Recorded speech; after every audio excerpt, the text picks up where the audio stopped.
Oi, meu nome é Timóteo Fassoni, eu sou aluno de iniciação científica dos professores Leandro Rizzi e Oswaldo Monteiro Dalcima. E eu vou apresentar aqui para vocês o nosso projeto intitulado Efeito da distribuição de tamanhos na área superficial de meios granulares. Existe esse equipamento de mergulho chamado rebreather, em que um cilindro, ponta direita, filtra o ar que o mergulhador respira, absorvendo dióxido de carbono e permitindo que ele fique muito mais tempo embaixo d'água. No canister, que é esse cilindro, a calçodada, que são essas bolinhas brancas, captura o gás carbônico formando calcita e água numa reação isotérmica. E quando a calçodada não consegue mais reagir, ou seja, não consegue mais capturar dióxido de carbono, ela fica roxa, indicando visualmente a sua saturação. A calçodada também tem aplicações em máquinas de anestesia, rebreather de ação anal, absorção de gases nocivos em máscaras de gás, agente secante em laboratórios e indústria e testes de perfil metabólico básico. A ideia do projeto, então, é estabelecer diretrizes para a elaboração de canisters de dióxido de carbono ideais, melhorando seus tempos de vida útil a partir das áreas granulares dos meios. Buscar uma melhor compreensão teórica da área, visando a extensão dos seus conhecimentos e elaborar um modelo de interface gás-sólido capaz de estudar a área granular e a absorção de dióxido de carbono a nível mesoscópico. Para atingir os objetivos, o projeto lança a mão da modelagem computacional para desenvolver um modelo de rede que emula o meio granular e então um modelo que possa quantificar a área disponível para a reação do meio granular a partir da rede, então ser capaz de analisar como a distribuição de tamanho altera a área superficial do sistema. Com esse modelo de meios prontos, pode-se implementar o método Lattice-Boltzmann de simulação de fluidos em redes para simular as reações gás-sólidos e então conseguir avaliar como o fluxo de gás, bem como a distribuição de tamanhos do meio, interfere no tempo de vida útil dos canisters. Agora nós vamos ver como é a geração dessa rede que emula o meio granular. Para fazer isso, o programa gera esferas de tamanhos diferentes, discretiza elas e então vai superpondo essas esferas, emulando a calçodada sendo jogada dentro do canister. Nós analisamos 5 casos em ordem crescente de raio médio, que foram retirados dessa fabricante de calçodada para mergulho. Cada um dos casos consiste em um raio mínimo e um raio máximo permitidos na rede, e portanto há um raio médio e uma variância da distribuição de tamanhos. Nós analisamos primeiro a distribuição de uma gaussiana truncada, que é essa curva em preto. Esses histogramas de cores diferentes mostram a convergência dos raios para essa distribuição quanto maior for o número de raios gerados. E o programa funciona como um análogo daquele jogo Tetris, em que você sempre procura o melhor encaixe e menor altura de cada um dos bloquinhos. O programa faz isso para as esferas discretizadas. A diferença é que quando uma linha é totalmente preenchida, ela não é excluída. O programa sempre procura a menor altura de cada uma das esferas, começando sempre com uma posição aleatória no eixo X. E assim, ele vai procurando a menor altura de cada uma das próximas esferas.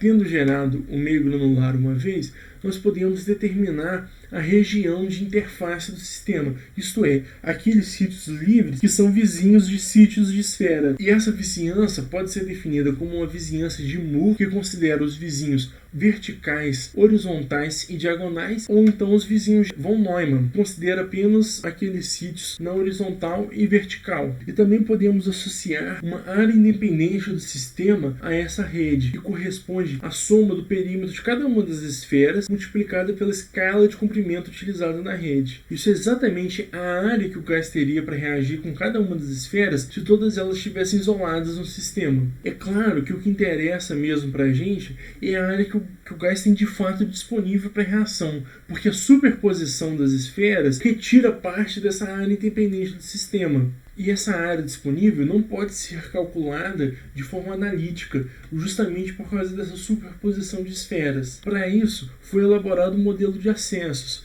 que consiste em, primeiro, identificar o número de acessos, que são essas setinhas vermelhas, que o sítio de esfera, que são esses quadradinhos azuis, permitem ao gás que está numa região de interface, que são os quadradinhos laranjas, a reagir com a esfera. E os acessos podem ir de 1 a 5. Tendo caracterizados os acessos, a gente associa um coeficiente de área gama ao número de acessos total do sistema. Quer dizer, fazemos o produto do número total de acessos do sistema pelo coeficiente gama e identificamos isso como uma área de interface independente das esferas. O que nós fizemos então foi gerar esferas de raios diferentes, calcular essa área de interface independente e determinar um número de acessos independentes que essa esfera tem. E buscar então o coeficiente gama que minimiza a diferença entre a área independente da esfera calculada dessa maneira pelo método de acessos com a área independente da esfera calculada de forma analítica. E nós vemos por esses dois gráficos, para os raios analisados, o coeficiente gama apresenta uma variância muito pequena, ou seja, ele tem uma boa convergência. Aproximadamente, o coeficiente gama não depende do tamanho da esfera. Nós vemos aqui que a área independente total de um sistema, calculada por esse modelo de acessos, apresenta sempre um erro relativo à mesma área calculada pelo modelo analítico, sempre menor que 0,5%. Com isso, nós podemos definir essa área disponível da rede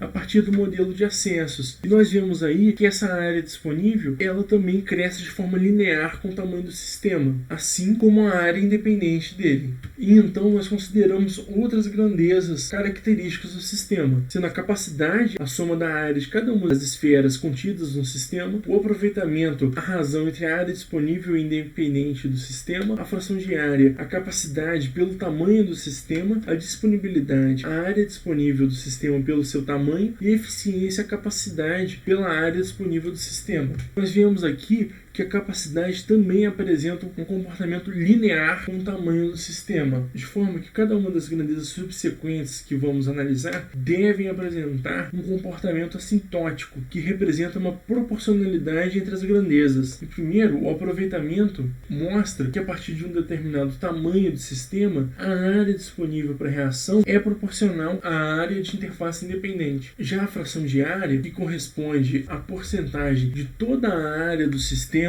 que de fato está sendo ocupado por uma esfera, também apresenta esse comportamento assintótico. Isso é claro por causa da dependência linear da capacidade com o tamanho do sistema. A disponibilidade, que corresponde àquela fração de toda a área do sistema que o gás de fato tem para reagir com as esferas, também apresenta esse comportamento assintótico. E a eficiência, que corresponde à taxa de aproveitamento de reação da área de todas as esferas. Quanto menor a eficiência, quer dizer que melhor o sistema aproveita a capacidade dele.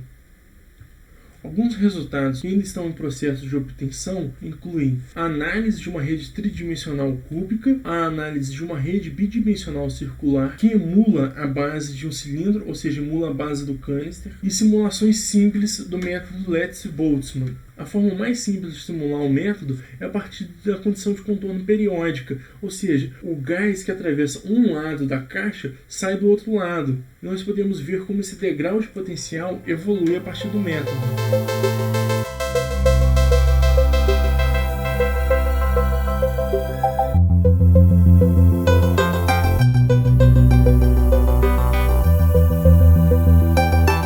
E a outra condição de contorno que também é muito simples é a condição de bounce back, que significa que quando o gás atinge uma região sólida, a direção da sua velocidade é mantida, mas o sentido da velocidade é invertido. E nós podemos ver como o mesmo degrau de potencial evolui sob essa condição de contorno.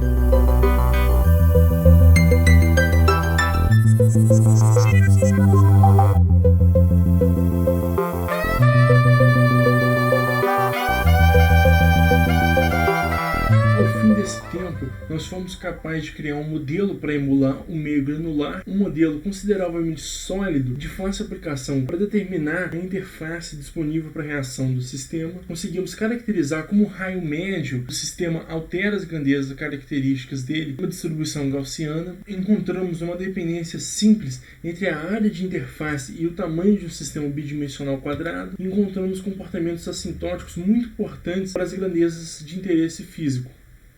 As perspectivas futuras do trabalho incluem a implementação de reações gás sólido com o método Letts-Boltzmann nos casos bi- e tridimensionais, um estudo da dependência entre o tempo de saturação do canister, a área disponível para a reação e o fluxo do gás pelo sistema granular. Também temos a perspectiva de estudar diferentes distribuições de raio e então conseguir traçar diretrizes para canisters ideais. Outras possíveis aplicações dos modelos apresentados podem incluir secagem de grãos, análise de solos e captura de dióxido de carbono em situações mais diversas.